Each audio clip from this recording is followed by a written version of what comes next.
it stems from this ridiculously idiotic podcast I had with Grant Cardone, who literally, in my book, knows probably about as much about sales as like, I don't know, like someone from one of those munchkins from The Wizard of Oz. Okay, so I'm with Grant Cardone. Let me understand. Yeah, hang on a second. In all due respect, buddy, I've trained millions of salespeople. Millions. How'd you train them, though? What? How'd you train them? Doesn't matter. The point Yeah, it matters. It matters. Slow it down for 1 second, all right? Slow it down for a second. You speak almost as fast as me. You're on the Red Bull. I'm not. In the real world, though, that's not. Here's the thing. In my real world, it's possible. I know, but in your real world, maybe it's not. But in your real world, everybody's using drugs. In an average company, right? So you get salespeople, they speak to I would quit talking about average companies if I were you. I don't know why when you you keep train going back to average. Who wants to be average? Why are you guys studying average people? This got put out while I was away on vacation. But when I saw it, it was so entertaining that I had to do my own video on my favorite moments and highlights. I also have their reaction videos after the interview, so stick around for that. You're not going to want to miss it. This is the legendary interview that took place last month between Grant Cardone and the real Wolf on Wall Street, Jordan Belfort, on sales. Now, it's an hour and a half long, and there's a little bit on sales, so I just pulled out my favorite parts because for the most part, it's just the two going back and forth, and it is the most entertaining thing I've ever seen. So stick around, do me a favor, hit the subscribe button. If you like the video, like it, and leave a comment on your thoughts. Stick around.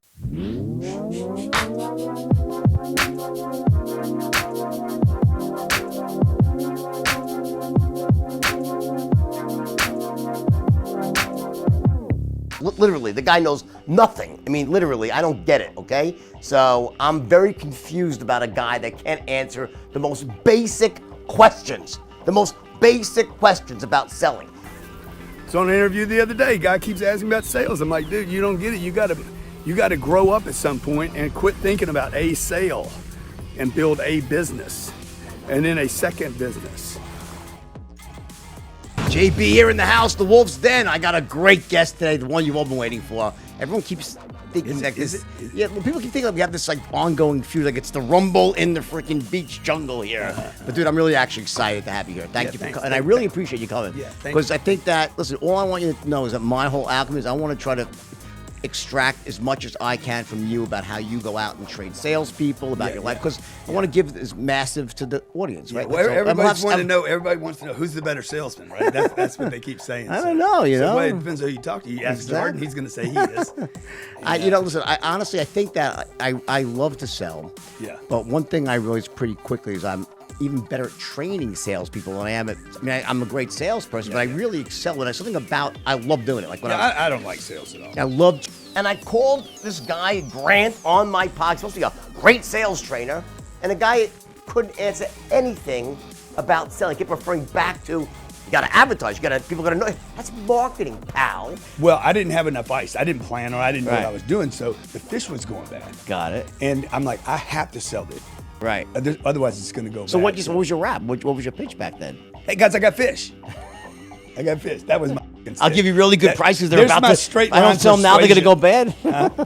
I got fish. I just caught them. You want them? And that's how I still sell today. By the way. Okay. Like there's no, it's very direct, to the point. Find out if you're interested, and then I move on. I spent thousands of hours practicing the right, perfect thing to say. I have programs that will teach you the exact right, perfect thing to say, but nothing is better. Nothing is better than building a business that keeps a lot of people in your pipeline. It gives you more people to call on. One of the things I know about, I listen, I did a little bit of checking, right? Not that much, right? And by the way, the reason I don't do checking is because I don't want to. So many, there's people steal so much shit out there, right? I mean, there's all these false gurus and people, the experts of the hour, right? Yeah. So I don't make it a habit of trying to go through other people's stuff. I feel like then I'll adopt it as my own. Rightly, sometimes I even realize that you took it from someone else. Accidentally. So mine's so good, dude. If you watch it, you will use it again. You can't not use it a second time. Really? Okay, good. Well, what's the stuff about being unreasonable? Like when you say, if you want to just be unreasonable, like not stop. But what if they don't want it? What's the fine line? Oh, you where- saw the unreasonable. You're like the follow up. No. I mean, like, okay, so you have two types of people. You have buyers and non-buyers, right? Like, what do you mean? No, I don't believe that. I think they're all buyers. You think everyone's a buyer? Every person, every human being you meet is going to buy something. Whether They might not buy my fish, but then they're going to buy insurance, or they're going to buy groceries, or they're all buyers. But what you're selling fish though? In that case, I was selling fish, but that does not make them a non-buyer. Of fish though. That day, that moment. Right, that no, if they second. don't. If they don't. My point is technically. Every buyer's a buyer. Okay, so 'Cause you all don't. I'm looking for is money anyway. Every seller's looking for something. They're looking for money. They don't want to keep what they have. They're looking for money. So you don't think? Okay, so I think every buyer's a buyer. Slow it down for 1 second, all right? Slow it down for a second. I know you speak almost as fast as me. You're Slow on it the down. Red Bull. I'm not. Question, okay? Yeah, So I mean, the ultimate solution to all sales is to have a lot of people to talk to. okay. It's not some trick. Right. So if you're cold calling out in the field, right? Let's say you're going door to door. A lot of people do that, right? So whether it's door to door or out on the phone, right? You knock on someone's door, right? Do you believe that you should try to knock on as many doors as possible, try to really go deeper into people who aren't interested, or what's the sweet spot? No, they should. You know what I'm saying? You know what I'm saying? It's not a trick question. Just, what's the sweet spot? How do you know when it's better to not waste your time? There is no sweet spot. Okay. Right, like because even if they hit the sweet spot, it's about volume. I mean, there's no success without volume. Okay. So anybody that's trying to like come up with the thing is trying to get away from the work. Right. And so there's no trick in this game. It's like there's no strategy. Just tell them, here's my product, here's what it costs. It's the most ridiculous statement I ever heard. So people pay you for that, buddy? I'm mad in terms of new doors versus old doors. I don't know. The gold is in the follow-up. Okay, so in other words, you don't have a distinction, because it's a good question, don't you think? Though, like, when do you know? Not really. I think it's a bad question. You think it's a bad question? I think it's not the right question. I think it's. know when to not to follow? I think the young salesperson should be taught. Hey, look, there's no trick, dude. There's no freaking sweet spot of this game. The sweet spot, if there is a sweet spot, it is about creating tremendous volumes of activity. And you get a salesman who wants to speak to everybody. Like, he's going to speak to someone who's, let's say, have no money, they have no job, and they want to sell a $10,000 product, and they waste 45 minutes in that call. Would that be smart or not smart? He shouldn't have started that call with one product. Why? Because he works at a company that has one product. That's stupid. Go some other place. So work, you can't change your sell job one then. product. Okay. I mean, who does that? We're like, hey, it's worked for some other people too. So if it doesn't work for you, so it's interesting. So that's the corporate. Sure. That's the corporate thing. And then the other thing. That's why I'm bad as an interviewer. I never listen. So you gotta listen. Did you hire consultants or you did? No, I didn't. Just figured out yourself trial and error, basically? Yeah. I didn't hire any consultants. Here in New York, you can't get people out, so you don't really own the property. So anyway, we created Cardone Capital. We've raised $223 million. Do you raise from accredited investors or unaccredited or both? Anyone? In 20 months. In 20 months. Without paying a fee. What type now, you know what that takes. That's great. So what? $220 million. Who's your typical investor? Non-accredited and accredited. Okay. I'm going to raise $1 billion in cash in the next. Can you go back to the next 18 months? $1 billion. Hey, $1 billion in cash. $1 billion. $1 billion. I'm going to end up building. What makes Grant Cardone? Go back. Cardone Capital is going to be a $10 billion company. I'm going to sell this. this. Hat. Do I get to keep this hat? I'm going to sell this. I'm going to sell this to Blackstone or Goldman Sachs. Awesome. Yeah. So tell me, what was your your upbringing like? So I made that mistake of thinking I'm going to be great at what I say to them. I'm going to close the deal. Right. You know, I got to keep my funnel closed, full. I got to keep the funnel full so I have something to close. Okay. So how about let's assume that you have Yeah. that side figured out. You're a master of the funnel, right? Yeah. Then you don't need. Then you won't even ask this question. You don't need to, cause when the thing with drugs is when you're doing it, you think you can't exist without it. It's bizarre almost. Like I look back, I'm sober for many, many years, right? I'm sober for over 20 years, right? Yeah. But when I was doing it, I convinced myself that everyone else was on drugs. Like, how could you live without it? It's like this bizarre. Yeah. I knew everybody else wasn't on it. I thought I literally deluded myself Yeah. into like, they all gotta be. How could you be this wealthy and this? You have to be on drugs to move through the world, right? That was my belief, you know. Yeah. So how long are you sober for? I hadn't used drugs since I was 25. Okay. So, what is that? 36 years. Okay. A little while. This is before anybody knew who I was, right? No books, no kind of notoriety. So they're like, no, don't come by. But see, that was interest. To me, that's interest.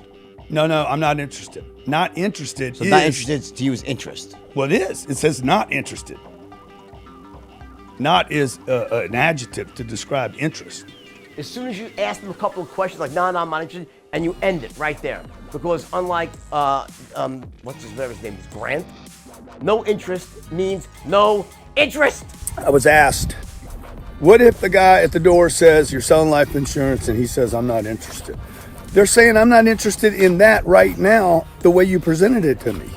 See, not interested, I'm not interested, only means a level of interest, meaning there is a level of interest now. There's a level of interest because prior to hearing him say, or her say, I'm not interested, there was zero interest. He was, just so you know, Grant, it's called awareness. Yes, you increase, no interest doesn't mean that's a level. No interest is awareness. They know who you are. It's not interest, okay? It's a ludicrous statement, all right? So you guys, young, old, just don't listen to that. It's just nonsense. They do. Well, there should be 24 hours. There should be 24/7 supervision. The phone calls should be recorded. The manager should know exactly what they opened with. But in the real world, though, that's not. In my real world, it's possible. I know, but in your real world, maybe it's not. But in your real world, everybody's using drugs. So in my real world, nobody's using drugs, and you're. Okay, so I'm with Grant Cardone. Let me understand. I understand. Yeah, hang on a second. Listen, in all due respect, buddy, I've trained millions of salespeople. Millions. And I have. And I just know, and I've trained all types, and I know that. How'd you train them, though? What? How'd you train them? Doesn't matter. From The points stage? Yeah, it matters. It matters. No, it doesn't matter. No, some people, they're just not natural salespeople. I am. No, nobody's a natural salesman. Well, I was a natural salesperson. Okay. I was. And I ran to many over the years. They were naturals, right? Yeah. Many aren't. How many have you run into? Countless Can't people. Count them. Countless. Neurolinguistic pro. I heard someone say. I just gotta know. I don't think much of any gimmicks like NLP, gimmick. Yeah. And this guy kept asking me sales questions about what would you do if you were at the door? What if they said this? What if they said that? There is no trick, gimmick, shortcut thing to say. We're like, hey guys, look, there's no fucking tricks here. The trick is the call. The trick is a good contact. The trick is that they're qualified to buy from us. In an average company, right? So you get salespeople, they speak to I would quit talking about average companies if I were you. I don't know why when you keep going back to average. Who wants to be average? Why are you guys studying average people? You don't think there's typical habits salespeople have? I don't think it's about salespeople. I think it's about people.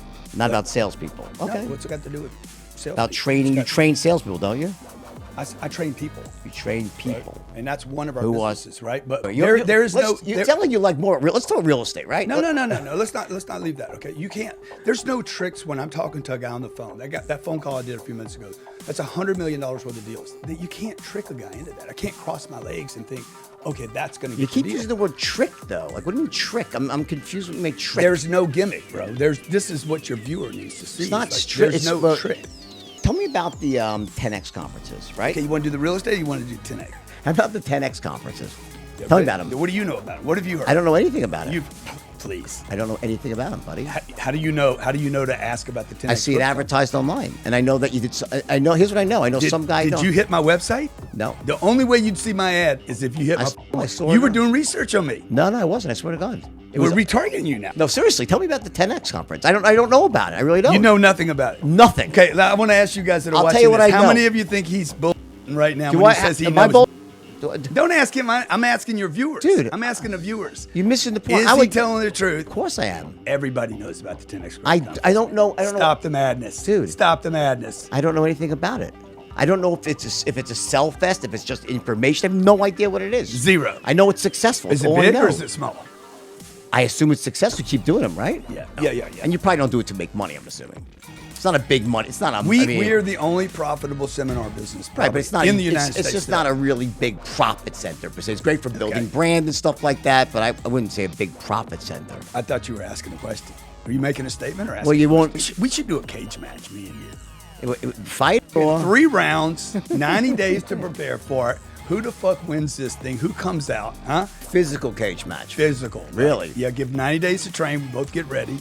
I need it a little bit longer. You know why? I just had my shoulder. Even better. No, even better. Dude, no, I have a metal ball in my shoulder now, so I don't even. I won't. You promise you won't touch my shoulder? I won't hit your shoulder. Yeah, I would need about a. Who would sign up for that deal? $100 pay per view. How many people? How much money could we do? I don't know. You don't seem to have the passion for sales, though, buddy. You're like a real estate dude. That's what you see. Dude, look, I honestly, I'm just being dead honest. It's like you're much more to real estate sales training. Every real estate deal that I'm involved in requires sales. Okay. Buying a piece of real estate requires sales. Right. So I'm in Houston, Texas. We go over there. We had a list of 17 properties to look at. Here's a guy we do sales training for right now. So you see what I'm saying? I mean, that wasn't. No, but go back to 10X for a second. Tell me, Oh, you didn't you tell me wanna about go back 10X. I don't know about 10X. Okay, we've done 3 10X growth. How many people speak there? Is it like We had our first one. We had 2,200 people there. We sold. how many that- people? Speakers? Like what type of speakers? I'll tell though you in a at that second. point? Okay. Yeah. So we had 2,200 people at our first event because you said they're not profitable, and that's not true. They That's are. not what I Okay. said. I said the seminar world. Okay. I said it's not Okay, profitable okay, typically, okay, right? Okay, good. So you're right. You're right. So 22. I know I'm right, 'cause I've been there. Good for you. 2,200 people. Not the seminar world you come Yeah. from, but not the one I live in. That goes back Okay. to the average business Okay. and all that. Keep So, going. All right. Did you I'm read not- my book? by the way? I haven't. Oh, you haven't? No. You think how many people think you're true? My audience think he's lying. Yeah, you should read. It's a good How many book. people bud. what? think you're telling the truth right now. He didn't Do read you my guys book, think? right? You should get them to comment. It's a great way to comment. Guys, you guys think I'm telling the truth or not? Did I read? Did he his read book my or not? book? Yes or no? Yes or no? I think What do he you did. think? It's okay. You think I did? It's a fun book. You should enjoy. You would enjoy it. I think you would. But Maybe I'm gonna you- have a you- messed up shoulder well, because well- of that cage match we're in. you don't want to get in the cage with me, pal. You don't think so? I don't think so. Would you guys buy a ticket? That's all I want. That's all he cares about. Let's go. See, and you think I'm not interested in sales? What am I doing right now? Let's sell it. Dude, you're like Don King. Huh? Let's do it. Dude, listen. Thank you for coming on. No, thank you for having me, man. Appreciate it. You're awesome, dude. Thank you. And I wish you nothing but the best. Yeah. And I actually listen. And if you ever do a 10X conference, I'm in the area, I will come for sure. Yeah, good. Love to. Love to have buddy. you. Which brings me back to what I was telling this guy. Dude, advance the game and advance the question. Quit looking for the right thing. All the young salespeople out there, quit looking for the right, perfect thing to say or do and build a business.